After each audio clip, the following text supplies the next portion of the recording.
Dear students, आज हम पढ़ेंगे डायरेक्ट से इनडायरेक्ट नरेशन बनाना। जैसे कि मैंने इससे पहले भी 2 लेसन बनाए हैं, अपलोड किए हैं वीडियो यूट्यूब पर।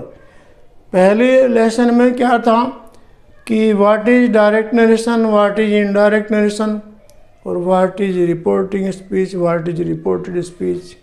फिर बताया था कि कंजक्शन दैट का प्रयोग करेंगे, लेकिन आज असर्टिव सेंटेंस में हम कंप्लीट चेंजिंग ले रहे हैं रिपोर्टेड वर्ब के टेंस बदलने की।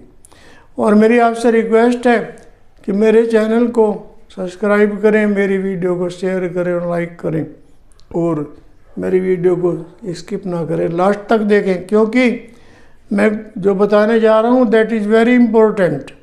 और मैं एक इन्फॉर्मेशन आपको देना चाहता हूँ। मैं अपने आज की वीडियो के डिस्क्रिप्शन में अपना मोबाइल नंबर अपलोड करूँगा। यदि कोई इंटरनेट पर यानी जूम क्लास में इंग्लिश की कोचिंग मेरे से करना चाहता है तो आई विल वेलकम, और उसका प्रोसीजर मैं आपको बता दूंगा। आप फ़ोन पे कांटेक्ट करें। और आज मैं बता रहा हूँ नरेशन। वो नरेशन में है assertive sentence to change tenses of reported verb. तो रिपोर्टेड वर्ब कौन सी होती है? जो कोमा के अंदर की जो स्पीच होती है रिपोर्टेड स्पीच, इसकी वर्ब को हम रिपोर्टेड वर्ब कहते हैं। जैसे सेंटेंस है he said he is going to Meerut, तो इज गोइंग क्या है? रिपोर्टेड वर्ब है। और यहाँ पर प्रेजेंट टेंस अगर है तो पास्ट जब बनाएंगे तो उसके नियम आज पढ़ रहे हैं हम। यानी प्रेजेंट टेंस कहे में रिपोर्टेड स्पीच के अंदर अगर है तो उसका पास्ट कैसे बनाएंगे। जैसे पहली वीडियो में बताया भी था कि इजारम का वाजवर, कैन का कुड, विल का वुड, सेल का शुड, हैज का हो और हेड का हेड करेंगे। तो यहाँ पर एक हेड का भी एग्जाम्पल है, पहले यही समझा दूँ आपको। यदि सेंटेंस में हेड हो तो उसका हेड ही रखेंगे। She said he had gone, ये डायरेक्ट नरेशन है। तो she said that he had gone, यहाँ पर हमने केवल कंजक्शन दैट का प्रयोग लिया, बाकी कुछ भी नहीं बदला, और इन्वर्टेड कोमा हट गए। और यहाँ पर जो हैड गॉन था वो हैड गॉन जुगा तू रहा, क्योंकि जब सेंटेंस में हैड का यूज हो तो डायरेक्ट नरेशन से इनडायरेक्ट नरेशन जब बनाएंगे तो हेड जुगा टू रहेगा। अब हम आगे बढ़े। सेंटेंस है he said he is going to Meerut, इसका इनडायरेक्ट नरेशन बनाना है। तो पहले तो ये देखें कि सेंटेंस कौन सा है, क्योंकि असर्टिव सेंटेंस हम पढ़ रहे हैं। तो असर्टिव सेंटेंस में सब्जेक्ट सबसे पहले आता है, चाहे नाउन हो चाहे प्रोनाउन हो। जिस सेंटेंस में रिपोर्टेड स्पीच में सब्जेक्ट पहले आएगा that will be assertive sentence. अब ये सेंटेंस है he said he is going to Meerut, तो इसका क्या करेंगे? He said that he was going to Meerut, यानी प्रेजेंट का पास्ट बन गया, इज का वाज हो गया। फिर नेक्स्ट नियम देखें आप, पास्ट इंडेफिनिट अगर सेंटेंस में है तो उसको हम पास्ट परफेक्ट बनाएंगे।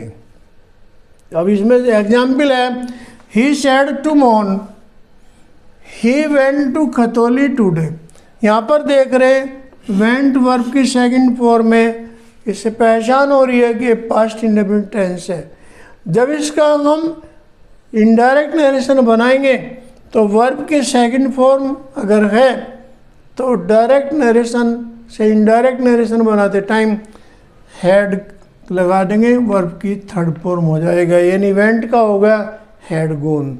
एग्जाम्पल क्या है? अभी पढ़ा था मैंने, he said to Mohan he went to Khatauli today, इसका बना he told Mohan that he had gone to Khatauli, today का हो गया दैट डे। यानी जब कोई नज़दीक था वाला शब्द है टुडे तो उसका दैट डे बनेगा। बाकी इसके बारे में डिटेल में अगली वीडियो बताऊंगा। अब नेक्स्ट सेंटेंस है, क्या नियम है कि पास्ट कंटिन्यूअस अगर है तो पास्ट परफेक्ट कंटिन्यूअस कर देंगे। यानी इसका मतलब है कि यदि वाक्य में वाज वर्ब की फर्स्ट फॉर्म आईएनजी है तो उसका हैड बीन वर्ब की फर्स्ट फॉर्म आईएनजी कर देंगे। मान लिया आज गोइंग है तो क्या कर देंगे, हैड बीन गोइंग।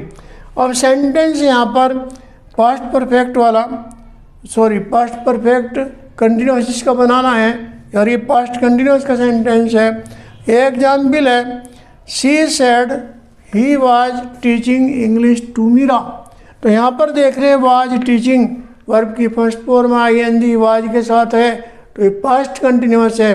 अब क्योंकि वाज टीचिंग का हमें करना है हैड बीन टीचिंग।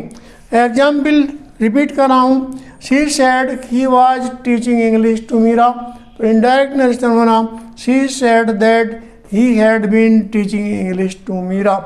तो इस सारे में आपने देखा आज कि प्रेजेंट टेंस का पास्ट बनाते हैं और पास्ट कंटिन्यूअस का पास्ट परफेक्ट कंटिन्यूअस टेंस बनाते हैं, और यदि पास्ट परफेक्ट टेंस वाक्य में हो तो उसको चेंज नहीं करते। पास्ट परफेक्ट में क्या आता है, हैड वर्ब की थर्ड फॉर्म। मान लीजिएगा पास्ट परफेक्ट में रिपोर्टेड स्पीच में हैड गोन है तो हैड गोन ही रहेगा। और दूसरा बताया था कि यदि पास्ट कंटिन्यूअस अगर है, जैसे वाज वर्ब के साथ वर्ब की फर्स्ट फॉर्म आईएनजी है तो हैड बीन वर्ब की फर्स्ट फॉर्म में आईएनजी हो जाएगा। वर्ब जो साथ में रहेगी उसके साथ आईएनजी जू का तुला रहेगा। मान लीजिएगा सेंटेंस है वर्ब प्लेइंग तो हो जाएगा हैड बीन प्लेइंग। मान लिया सेंटेंस है वाज टीचिंग तो हो जाएगा हैड बीन टीचिंग। कोई भी सेंटेंस जिसके साथ वाज वर्ब के साथ फर्स्ट फॉर्म में आईएनजी लगा हो उसका जब इनडायरेक्ट नरेशन बनाएंगे तो वाज वर्ब का हैड बीन हो जाएगा, वर्ब की फर्स्ट फॉर्म में आईएनजी जू की तू रहेगी। तो डियर स्टूडेंट्स, ये वीडियो जो मैंने बनाई खैर बोर्ड पर लिखा है, इस पर मैं थोड़ी देर के लिए हट रहा हूँ, लगभग 10 सेकंड तक ये वीडियो बाद में चाहे आप स्टॉप करके देख लें, ज़रूर पढ़ें ताकि आपके क्लियर सब कुछ समझ में आ जाए। और मैं बार बार ये कहूँगा कि एक छोटी सी वीडियो मैं आपके लिए कोशिश करूँगा बनाने की, और बना रहा हूँ, उनको अपलोड कर भी रहा हूँ, आप सीख लें तो अच्छा रहेगा। और यदि कोई सुझाव है, कोई कमी है, कोई कमेंट है तो वो भी मेरी वीडियो पर ज़रूर करें। जो व्यूअर्स हैं उनसे मेरी रिक्वेस्ट यही है कि मेरी वीडियो पर कमेंट ज़रूर करें, और यदि कोई सुझाव है तो वो भी मुझे देना कष्ट करें। Thank you for watching my video.